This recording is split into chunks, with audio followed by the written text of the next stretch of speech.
আসসালামু আলাইকুম। আজকে হাজির হয়ে গেছি দুর্দান্ত স্বাদের সরষে রুইয়ের রেসিপি নিয়ে। আমার মতো করে একবার বানিয়ে দেখুন, খেতে কিন্তু অনেক দারুণ হয়। গরম ভাতের সঙ্গে একদম জমে যাবে। প্রথমেই লাগবে 3 চা চামচ সরিষা ময়লা আছে, এই জন্য ভালো করে ধুয়ে নিতে হবে। তো যার কারণে এখানে আমি পানি দিয়ে ভিজিয়ে রেখেছিলাম 5 থেকে 6 মিনিটের মতো।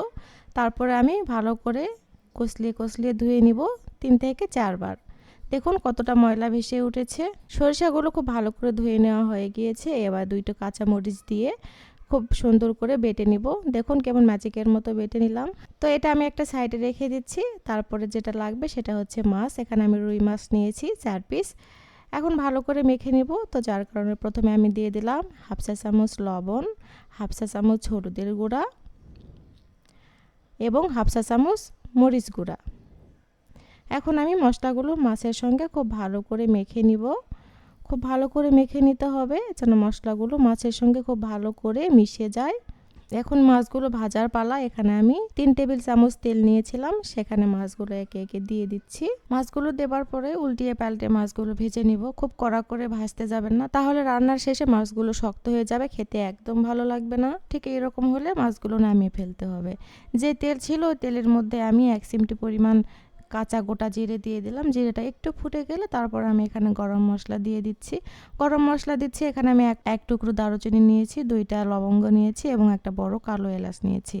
এখন দিয়ে দিচ্ছি কুচি করা পেঁয়াজ। এখানে আমি বড় 2টা কুচি করা পেঁয়াজ সেটা দিয়ে দিলাম। তেলে দেওয়ার পরে পেঁয়াজটা এবং মশলাটা ভালো করে তেলের মধ্যে ভেজে নিব। বেশি ভাজবো না, পেঁয়াজের কালারটা যখন একটু চেঞ্জ হয়ে যাবে দিয়ে দিচ্ছি স্বাদ মতো লবণ। তারপরে দিয়ে দিচ্ছি 1 চা চামচ মরিচ গুঁড়া, 1 চা চামচ হলুদ গুঁড়া, হাফ চা চামচ জিরা গুঁড়া এবং হাফ চা চামচ ধনিয়া গুঁড়া। তারপরে দিয়ে দিচ্ছি 1 চা চামচ আদা রসুন বাটা। তারপরে সব গুঁড়া মশলাগুলো এবং আদা রসুন বাটা ভালো করে তেলের মধ্যে ভেজে নিব যাতে কাঁচা গন্ধগুলো চলে যায়। তারপরে দিয়ে দিচ্ছি বেটে রাখা সরিষা। দেওয়ার পরে আমি যে বাটিটাতে সরিষা বাটা রেখেছিলাম সেটি ধুয়ে একটু পানি দিয়ে দিব। এই পানি দিয়েই আমি সরিষা বাটাগুলো ভালো করে কষিয়ে নিব। খুব ভালো করে কষিয়ে নিতে হবে। তরকারির মধ্যে মশলা যত কষাইবেন ততই কিন্তু রান্নার স্বাদ দ্বিগুণ হয়ে যায়। তো দেখতেই পাচ্ছেন উপরে কত সুন্দর তেল ভেসে উঠেছে। আমার মশলা কষানো ডান। আমি ভেজে রাখা মাছগুলো এখানে একে একে দিয়ে দিব। মাছগুলো দেবার পরে মশলার সঙ্গে মাছগুলোকে একটু উল্টে পাল্টিয়ে নিব। তো এখানে আমি গ্রেভির জন্য পরিমাণ মতো ঝোল দিয়ে দিলাম। এখানে আমি 1 কাপের মতো পানি দিয়ে দিয়েছি। পানি দিয়ে দেওয়ার পরে মাছগুলোকে আরেকবার ভালো করে নেড়ে চেড়ে নিব। এখন আমি 2টা কাঁচা মরিচ দিয়ে দিব। তারপরে আমি এখন এটা ঢাকনা দিয়ে রান্না করে নিব। মাশাআল্লাহ, আমার রান্না একদম কমপ্লিট হয়ে গিয়েছে। আমি এই পর্যায়ে চুলাটা অফ করে দিব। তো দেখতেই পাচ্ছেন আমি চুলাটা অফ করে দিয়েও কিন্তু ঢাকনা দিয়ে ঢেকে রেখেছিলাম 2 থেকে 3 মিনিটের মতো। তারপরে এরকম তেলটা ভেসে উঠেছে। এখন সরষে রুইটা খাওয়ার জন্য একদম রেডি। আপনারা এটি গরম গরম ভাতের সঙ্গে কিন্তু খেতে পারবেন। অনেক মজার হয় এই তরকারি। আপনারা অবশ্যই বাসায় এটি ট্রাই করবেন আর কমেন্ট করে আমাকে জানাবেন যে কেমন হয়েছিল। আমার কাছে রেসিপিটি খুবই ভালো লেগেছে, তো যার কারণে আপনাদের মাঝে শেয়ার করা।